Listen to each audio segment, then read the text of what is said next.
Welcome to screen సమాచారం. ఈరోజు Hindi Panchayat remake Sivarapalli గురించి మాట్లాడుకుందాం. రాగ్ మయూర్, మురళీధర్ గౌడ్, రూపలక్ష్మి ప్రధాన పాత్రల్లో నటించిన Telugu web series Sivarapalli Amazon ప్రైమ్లో స్ట్రీమింగ్ అవుతుంది. భాస్కర్ మౌర్య దర్శకత్వం వహించారు. మీరు హిందీ పంచాయత్ చూసినా కానీ తప్పకుండా శివరపల్లి చూడండి. ఆ తెలుగు ఫ్లేవరు, ఆ డైలాగ్స్ కోసం, న్యాచురాలిటీ కోసం తప్పకుండా ఈ సిరీస్ అయితే చూడొచ్చు. కంప్లీట్గా తెలంగాణ బ్యాక్డ్రాప్లో న్యాచురాలిటీకి ఇంపార్టెన్స్ ఇచ్చి రూపొందించారు. న్యాచురల్ లొకేషన్స్లో షూట్ చేయడంతో నిజంగా ఒక పల్లె జీవితాన్ని ప్రత్యక్షంగా చూసిన ఫీలింగ్ అయితే కలుగుతుంది. ఇంకా స్టోరీలోకి వెళ్ళిపోతే, శ్యామ్ ప్రసాద్ ఇంజనీరింగ్ పూర్తి చేసి అతనికి వచ్చిన మార్కులకి ఎక్కడా ప్లేస్మెంట్లో జాబ్ రాకుండా ఉంటాడు.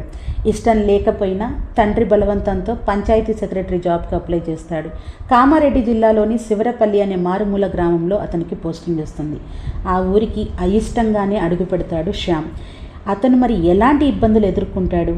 సిటీ లైఫ్కి అలవాటు పడిన శ్యామ్ ఆ పల్లెటూరి వాతావరణానికి ఇమడగలుగుతాడా లేదా అనేది ఈ సిరీస్లో చూడొచ్చు. తర్వాత ప్రతి గ్రామానికి సర్పంచ్, ఉప సర్పంచ్ ఉంటారు. రూపలక్ష్మి సర్పంచ్, కానీ భర్త లీడ్ చేస్తూ ఉంటాడు ఆ సర్పంచ్ యొక్క పోస్టుని. మురళీధర్ గౌడ్ ఈ క్యారెక్టర్కి పర్ఫెక్ట్గా సరిపోయాడు. మరి ఈ సర్పంచ్, ఉప సర్పంచులు శ్యామ్ని వాళ్ళ రాజకీయాల కోసం ఎలా వాడుకున్నారు అది కూడా సిరీస్లో చూసేయచ్చు. ఉద్యోగం ఇష్టం లేని శ్యామ్ జీమాట్ ఎగ్జామ్స్ రాసి అమెరికా వెళ్ళిపోవాలని చదువుతూ ఉంటాడు, ఎగ్జామ్ రాస్తాడు. మరి అతని ప్రయత్నం ఫలించిందా లేదా అనేది కూడా చూసేయచ్చు. కామెడీ కూడా బాగుంటుంది. కాకపోతే కొంచెం ఎపిసోడ్స్ అనేవి లాంగ్గా అనిపిస్తాయి, స్లోగా జరుగుతున్నాయి అని అనిపిస్తుంది. కానీ చూస్తూ ఉంటే చూడాలి అనిపించేటట్టు ఉంటుంది. సహజమైన మాట సంభాషణ ఉంటుంది, పల్లెటూరి వాతావరణం ఉంటుంది, తెలంగాణ యొక్క యాస చక్కగా ఉంటుంది.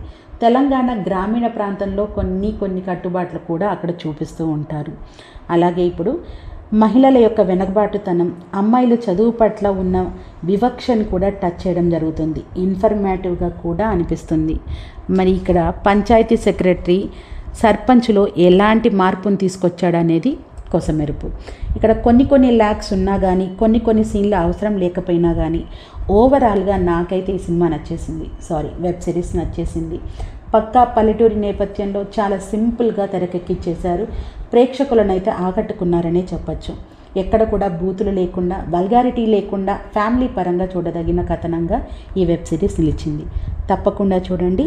తప్పకుండా నా ఛానల్ని సబ్స్క్రైబ్ చేసుకోండి. Thank you for watching.